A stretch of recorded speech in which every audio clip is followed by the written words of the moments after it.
I propose the following ways of strengthening relevant institutions to unlock finances by attracting the investments necessary to reach all our SDGs.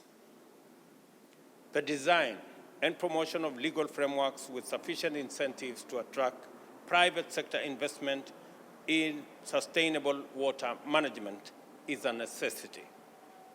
Given the unique positioning of the water sector, public-private partnerships are vital vehicles of strategic investment in water systems.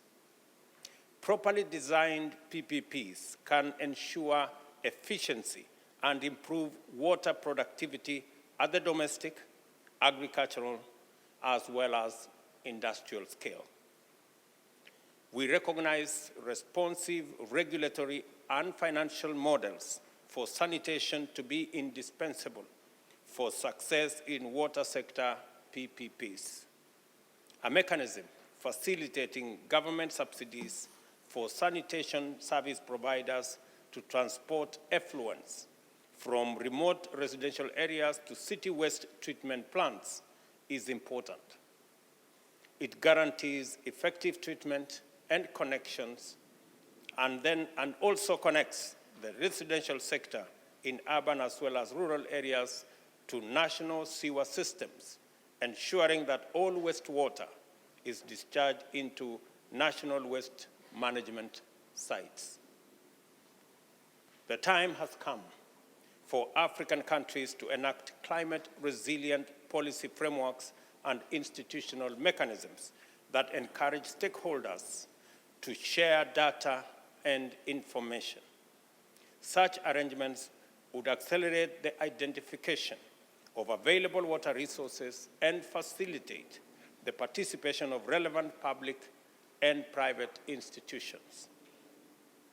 This is critical in promoting the sustainable management of water for various uses, including but not limited to domestic, industrial, agricultural, and even wildlife.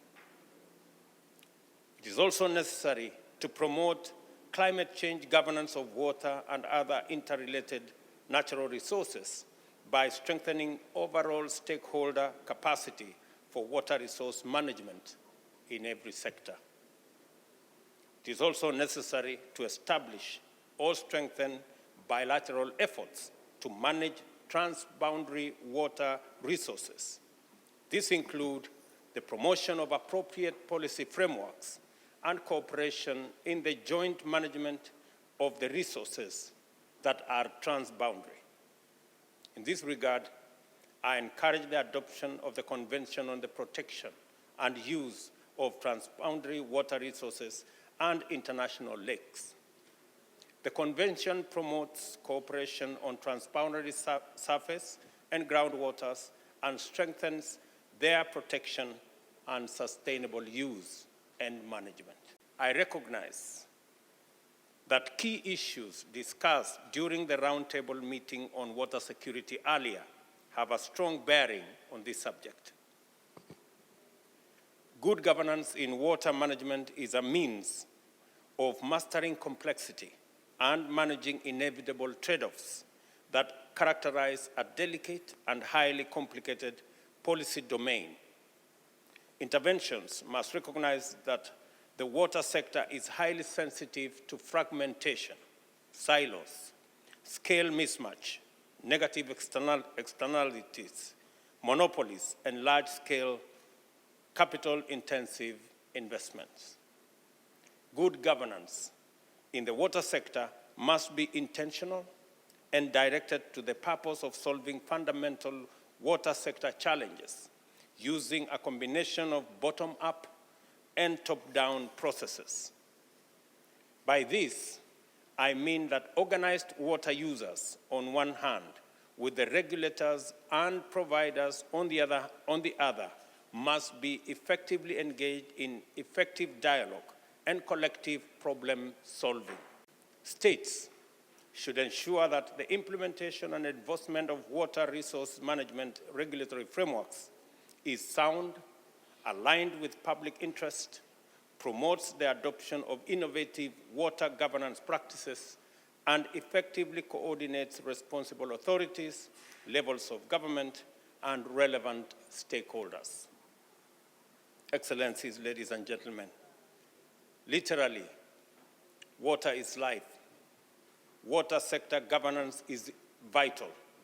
The need for robust stakeholder engagement, monitoring and evaluation of water policies and research is therefore essential. Likewise, mainstreaming integrity and transparent practices across water institutions and decision-making frameworks is indispensable for greater legitimacy and trust in water sector governance.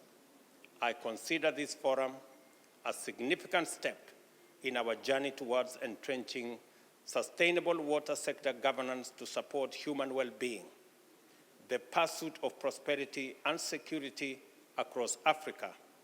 I therefore commend you all for your participation and appreciate all efforts in convening this very important engagement.